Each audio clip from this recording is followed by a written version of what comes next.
It started innocently enough. It was intended as a cure for autism and was painstakingly designed to build empathy and foster emotional connections.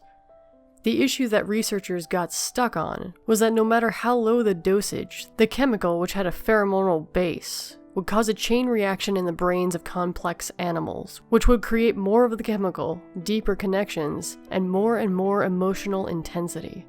It, quite simply, worked too well, and the feelings of empathy, bonding, acceptance, and openness towards others was unfocused and directed towards everyone, regardless of whether or not the feeling was mutual or returned. The drug created an instant emotional connection and imbalance. Test subjects, rats, bunnies, and eventually chimps on the drug, loved everyone unconditionally, and without an intensive detoxing process, the feelings grew stronger and stronger. Subjects around them that had not been exposed to the drug simply couldn't return the emotion with the same amount of intensity. Before they went off the air, CNN had repeatedly shared an amusing clip from the lab which doesn't seem quite as funny now. It had featured an adorable fluffy bunny on the drug, chasing a non-drugged and terrified chimpanzee that it had bonded with. The chimp, a dark and frightening creature, absurdly seemed terrified of its tiny cotton-tailed pursuer. Trying to get away, it climbed to the top of its cage, and the clip ended with the chimp, teeth bared and dark eyes wide, reaching imploringly through the bars towards the researcher with the camera, while below, on the floor of the cage, the bunny hopped higher and higher, its pink nose quivering, its red eyes shining, and its stumpy and fuzzy forelegs grasping at the empty air. The drug had issues, and its testing on live subjects was put on hold. Until God's Love released their self-proclaimed love bomb into the water supply in Rock Island, Illinois. God's Love was a group of Christian fundamentalists from a small town named Viola, Illinois. One of the men in the congregation had been a janitor in the lab that was developing the drug. He'd seen the drug's effects on laboratory animals and had overheard laboratory workers discussing the effects and ramifications as well. What they saw as a problem, he saw as an opportunity. A God-given opportunity to share God's love with his congregation. He smuggled a small amount of the drug out of the lab and exposed members of the congregation to the chemical. They bonded, called themselves God's Love, and vowed to share the drug's effects with the world. A member of the church worked in the water processing plant in Rock Island, Illinois, and he added the remainder of the drug into the outgoing water supply. The Quad Cities would be the New Jerusalem. One of the members had called in and told the local DJ. Eventually, the news stations would play the clip on loop for a few days until they went silent. According to one of the last scientists ever interviewed, the cult members had only managed to smuggle out a tiny bit of the drug, literally only a few ounces. But the drug, even in minute amounts, creates more of itself in the brains of complex mammals and in their blood and bladders too. A little bit in the water supply of a densely populated area, multiplied in the bodies of those exposed to it. It made its way into the city's sewage, the Mississippi and Rock River, and the water tables below the amber waves of grain, the water cycle, the oceans, and the rest of the world. The love bomb had been detonated, and the world fell hard. At first, its effects were subtle but cumulative.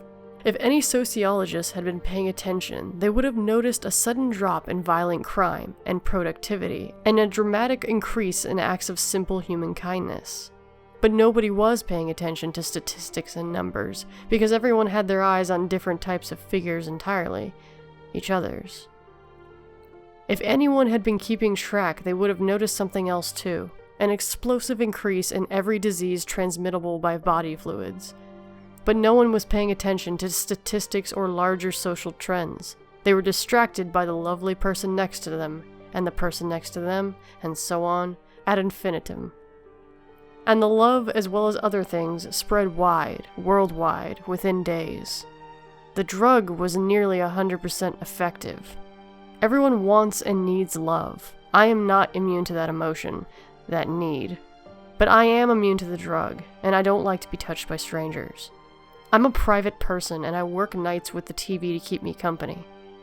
As the world fell in love, I watched the news announcers flirt with each other and listened to their first amused reports of the amorous crowds. I saw the aerial footage of the slick and sweating conga lines that filled the streets of Chicago, Illinois, and eventually the streets of all the other cities in the world. I saw the media put the pieces together, saw the way the live announcers looked at their guests and each other towards the end. I saw amusement morph into fear, interest, warmth, smoldering passion, and finally, raw and manic lust. I saw interviewers lurch towards their guests. I saw roundtable discussions between expert pundits devolve into gyrating joint monstrosities of entangled figures, bare skin of different colors, and dozens of flailing naked limbs. I saw far, far too much before the stations, one by one, went off the air forever. Frightened, I locked myself in the warehouse where I work. I stayed there with the lights off for 3 days as the world burned with passion. But I ran out of supplies, and while foraging for food, I was seen by a dog of all things, a Jack Russell Terrier, a complex mammal. It was a very friendly dog, terrifyingly so, and it chased me to this small but thankfully empty house. I've broken in and barricaded the door. The dog is outside now, panting and barking and scratching madly at the wood, desperate to get in. His owner, or perhaps a random stranger who loves him, loves everyone, has overheard the commotion, and more than just his curiosity was aroused. He's now knocking on and grinding against the door, tugging and fondling the doorknob too, with filthy, grasping hands that are smeared with bodily fluids. The man's lovers have joined him outside as well. It looks like dozens of them, and more approaching every minute. I can see them through the blinds, small shambling figures materializing out of the darkness, their silhouettes growing larger and coming closer and closer, seeming to swell and engorge in the gloom. In the dusk's fading light, I can see that their bodies are slick, pantless, and even from a distance I can see their raw skin is chapped, bruised, blistered, and covered in bites and scratches.